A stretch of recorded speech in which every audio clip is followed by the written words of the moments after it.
talagang nagpasaya sa morning namin. And it brings me pleasure to do this dahil talagang grateful ako sa pinaramdam nyong init at pagmamahal nung winelcome nyo ko. Kaya naman gusto kong ibalik ang same love and warmth as we welcome back with a big, big hug. Ang kuya nating lahat, syempre ang paborito kong pars. Kuya Kim!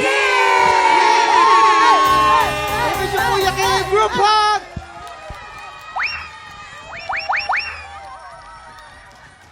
Kuya Kim! Kuya Kim! We miss you, Kuya Kim! Kuya Kim! Guys, maraming salamat. Thank you very much. Pasensya na kayo kung hindi kayo masyado na-entertain nung pumunta kayo kay Eman. Ang dami talagang tao. Pero gusto ko po magpasalamat sa lahat po na nag-send ng message, lahat po na pumunta, lahat ng tumawag sa amin for Eman. Hindi ko po kayo mapasalamatan lahat, ngunit kami po ay talagang punong-puno po ng pagmamahal nyo. Thank you so much. Hindi po madali ang bumalik po sa trabaho.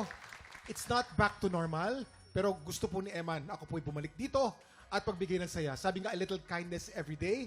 And pag happy po ang tao, kind tayong lahat. At yan ang gagawin natin ngayong araw na ito. Lalo na sa TikTok lang because this is a place where I can share kindness every single day. And if I can share kindness, if I can be a little kinder today, then Eman is alive in our hearts. In our heart.